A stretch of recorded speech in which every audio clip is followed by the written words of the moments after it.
Buenas tardes, mi nombre es Sonia Hernández. Esta es una grabación para la asignatura de Conservadurismo y Liberalismo y el tema que vamos a abordar es la política de tierras en América Latina. Entonces vamos a empezar. Entonces, los dos puntos propuestos dentro de la guía de actividades que vamos a trabajar es, bueno, digamos dentro del contexto de las propuestas concretas que se pueden plantear desde el conservadurismo y el liberalismo para desarrollar una política de tierras en América Latina que garantice primero la seguridad de la tenencia y el acceso a la tierra, así como su uso social adecuado, y segundo, una reforma agraria redistributiva en favor de los pobres. Entonces, con relación al primer punto, y teniendo en cuenta las diferentes lecturas que abordamos durante el semestre, pero sobre todo la última lectura sugerida para la presente actividad, entonces es importante mencionar que a partir de las investigaciones que se han hecho, sobre todo por parte del Banco Mundial en los diferentes países de América Latina, en lo que tiene que ver con la política de tierras, se puede concluir que es indispensable la intervención del Estado en lo que tiene que ver con la política de tierras, el uso de las tierras, porque solamente de esta manera se puede garantizar que esta política de tierras se oriente a que la población más pobre tenga acceso a la tierra. Entonces, esto trae consigo que no deban existir restricciones frente al arrendamiento y la venta de las tierras. Según dice el estudio, en las experiencias que se han tenido de la restricción en ese sentido no han sido favorables para la población pobre. Sin embargo, también advierte el estudio que el hecho de que la población pobre tenga acceso a la tierra no necesariamente significa o implica que sus condiciones de vida mejoren, porque, y lo vamos a ver un poco más adelante, porque para que esto suceda se requiere que la tierra sea productiva, o sea, una tierra que no esté produciendo, pues no genera ingresos y en esa medida no significa necesariamente que quien tenga la tierra pues mejore sus condiciones. Ahora bien, eh, pues como se ha dicho, es indispensable que el Estado regule, acompañe y brinde procesos de orientación a los pobres. Entonces, digamos que estas políticas de intervención del Estado, pues son más propias del liberalismo que del conservadurismo. En ese sentido, pues el conservadurismo más, digamos que tiene una orientación más dada como a la libertad de las personas para poder manejar sus recursos o acumularlos, en tanto que el liberalismo tiene una orientación más dada hacia la, digamos, una socialización, por llamarlo de esa forma, de las riquezas, del acceso al recurso y ese, digamos, el papel del Estado indispensable en esta materia para que haya una equidad en la distribución de la tierra.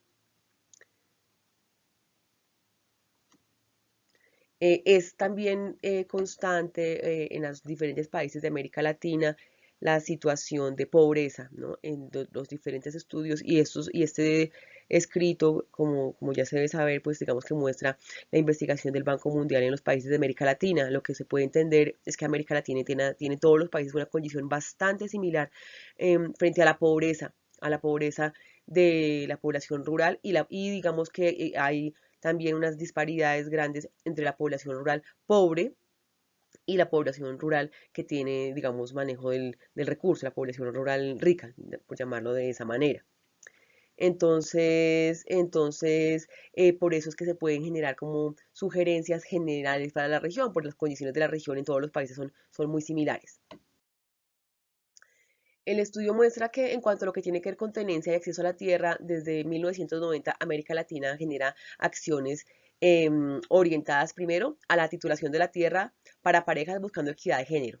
O sea, hay una experiencia importante en cuanto a la titulación de la tierra, porque también eso, eh, si bien es cierto, como decíamos antes, no garantiza que quien tenga la tierra tenga recursos, pero si el que, digamos, que haya una titulación de las personas de sus predios, pues hace que en un cierto sentido, pues pueda empezarse el mejoramiento de sus condiciones de vida. No es lo único, pero pues sí puede generar, digamos que, progreso.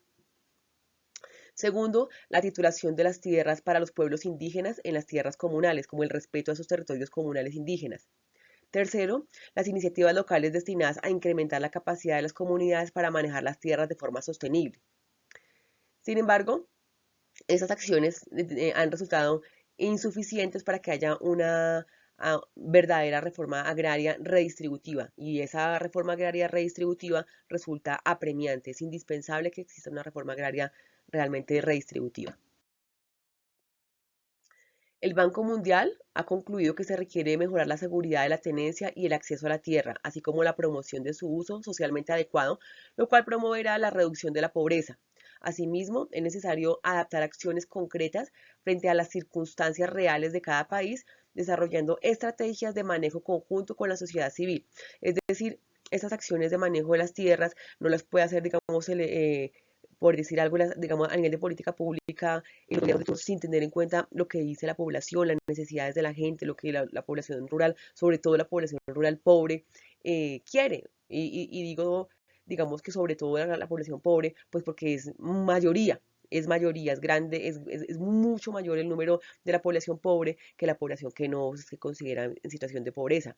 Pero pues ciertamente hay que escuchar a todos los actores involucrados en este asunto de la tenencia de la tierra, pero haciendo énfasis en la población que ha sido socialmente menos escuchada, que es la población pobre. Entonces, para este fin, pueden implementarse acciones legales para la liberalización de los mercados hasta la implementación de una reforma agraria realmente eficiente en cada país. O sea, aquí la idea es buscar alternativas para que se puedan mejorar efectivamente estas condiciones de vida de la población pobre. Ahora, como hemos dicho, en América Latina urge una reforma agraria, urge. Y esta reforma agraria debe estar orientada a la redistribución equitativa de la concentración de la tierra. Estas reformas agrarias deben ser innovadoras porque digamos que pese a que se han hecho diferentes acciones, estas acciones no han logrado realmente impactar la calidad de vida de la población. Entonces se requieren acciones innovadoras, distintas, que realmente generen equidad. Entonces, la generación de la reforma agraria implica la generación de una política en materia de tierras para hacer, como hemos dicho reiteradamente acá, más equitativa el uso y la tenencia de las mismas. Para esto es importante que los más pobres también puedan acceder a la tierra a través del arrendamiento o la compra. También hace énfasis en que se requiere que los pobres puedan acceder, así sea a nivel de arrendamiento, a estos predios, a estas tierras, y también eso requiere una fiscalización del Estado para evitar las tierras improductivas, ¿no? O sea, las grandes acumulaciones de tierra, pero de tierra improductiva, que no genera nada. Entonces el Estado requiere mirar dónde está esa tierra y generar conjuntamente con los propietarios de estos territorios cómo se puede si se quiere a veces hacer parcelas, digamos, para que los pobres puedan, así sea con arrendamiento, acceder a esos terrenos. Pero para que eso sea posible, también se requiere que los bancos, el sector bancario, genere posibilidades para que estas personas puedan acceder al crédito para el arrendamiento de la tierra y para sacarle uso a la tierra. Entonces, también el sector bancario es muy importante para que los pobres puedan acceder a estos créditos.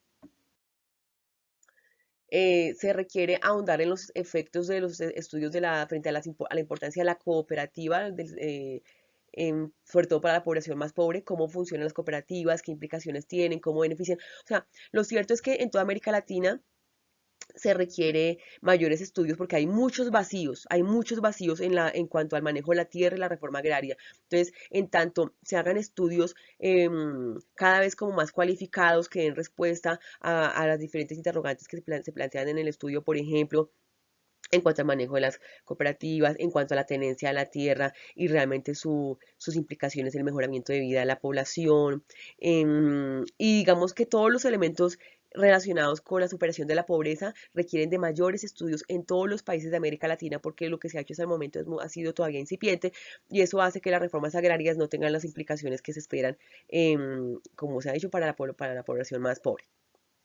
También se busca que se reconsideren los vínculos entre las políticas de tierra y los conflictos armados. No es ajeno el conflicto armado a la política de tierras y a la posición también de los excombatientes, como los excombatientes también pueden tener un espacio también en el manejo de la tierra para que no vuelvan a la guerra. O sea, la tierra, digamos que converge diferentes actores, entre ellos y muy importante el conflicto armado, de tal manera que alejando el conflicto armado de los espacios de la tierra, pues existe mayor tranquilidad, mayor posibilidad de disfrute del aprovechamiento de la tierra.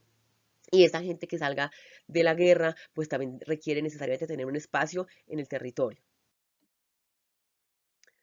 Em, entonces, se reitera en el estudio, digamos, permanentemente lo que tiene que ver con con el mejoramiento de las condiciones de vida de la población. Y esto, como se ha mencionado, es imposible si no hay una intervención del Estado permanentemente para la superación progresiva de la brecha que existe entre los más ricos y los más pobres. O sea, y por eso se ha dicho, o he dicho yo acá que desde mi comprensión de las lecturas trabajadas durante el semestre, esto está más de la mano tal vez de las políticas de liberalismo que son digamos, unas políticas que buscan ser como más garantes, más cercanas a las debilidades, a la vulneración de los derechos de la población, a la vulnerabilidad de la población. Entonces, tal vez estas políticas, y así puede entenderse de los consecuencias del estudio que se presenta, de las investigaciones del Banco Mundial, no se puede ser ajeno a la situación de pobreza de las comunidades. Bueno, esta es como la reflexión que quería presentar. Aquí están las referencias bibliográficas, digamos, el estudio digamos, de las lecturas que se sugirieron para la presente actividad, sustentadas como se ha hecho en un estudio del Banco Mundial frente a la situación rural en América Latina y de la reforma agraria de América Latina, que va muy de la mano con el manejo de la tierra. Este documento junto con los otros documentos que se abordaron durante el semestre. Muchísimas gracias.